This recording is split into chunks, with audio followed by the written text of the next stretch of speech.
ముందుగా ప్యాన్లో 1 కప్పు బియ్యపు రవ్వ వేసి లైట్ గోల్డెన్ బ్రౌన్ వచ్చే వరకు లో ఫ్లేమ్లో కలుపుతూ వేపుకోండి. బియ్యపు రవ్వ మనకి రెడీమేడ్గా దొరుకుతుంది.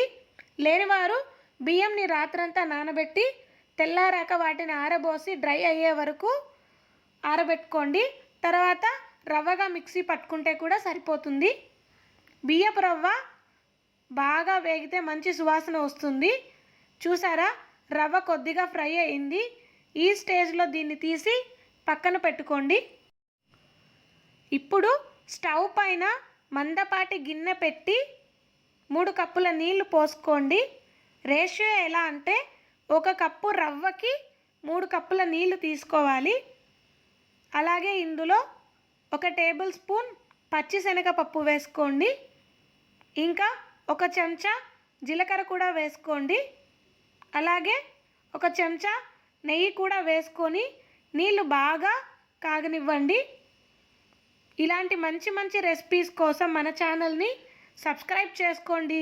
అలాగే పక్కనే ఉన్న బెల్ ఐకాన్ని క్లిక్ చేస్తే నేను కొత్త వీడియో పెట్టగానే మీకు నోటిఫికేషన్ వచ్చేస్తుంది. ఇప్పుడు ఇందులో రుచికి సరిపడా సాల్ట్ కూడా వేసుకొని ఒకసారి బాగా కలుపుకోండి.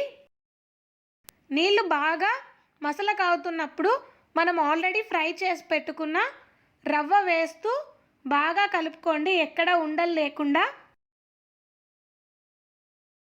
ఇలా బాగా కలుపుకున్నాక మూత పెట్టి లో ఫ్లేమ్ మీద రవ్వ మెత్తగా కుక్ అవ్వనివ్వండి. అడుగు మందంగా ఉన్న గిన్నె మాత్రమే తీసుకోండి. మందంగా లేకపోతే రవ్వ అడుగంటేస్తుందని గుర్తుంచుకోండి. రవ్వ ఉడికిపోయాక స్టవ్ ఆఫ్ చేసి బాగా కలుపుకోండి. ఆ తర్వాత రవ్వని అంతా కూడా ఇలా అదిమి పెట్టి మూత పెట్టి ఒక 10 నిమిషాలు వదిలేయండి. దీనివల్ల లోపల రవ్వ స్టీమ్ అయ్యి ఉండ్రాలు అనేవి మెత్తగా స్పాంజీగా ఉంటాయి. 10 నిమిషాల తర్వాత రవ్వ ఇంకా గోరువెచ్చగా ఉంటుంది. ఈ స్టేజ్లో చేతికి కొద్దిగా నెయ్యి రాసుకొని రవ్వని బాగా కలుపుకోండి. ఇలా అంతా బాగా కలుపుకున్నాక ఇంకొద్దిగా చేతికి నెయ్యి రాసుకొని ఉండ్రాలుగా బాగా ఒత్తుకోండి. ఇలా రౌండ్గా. ప్రసాదాల్లో సహజంగా అల్లం తరుగు, కరివేపాకు, పచ్చిమిర్చి లాంటివి ఏవి కూడా మనం వేయము. సో చూసారా ఎంత బాగుందో ఉండ్రాలు రౌండ్గా. అంతే, రవ్వ ఉండ్రాలు చేయడం చాలా ఈజీ కదా. వంట రాని వాళ్ళు కూడా గణపతి పూజకి ఇలా సింపుల్గా అప్పటికప్పుడే చేసుకోవచ్చు.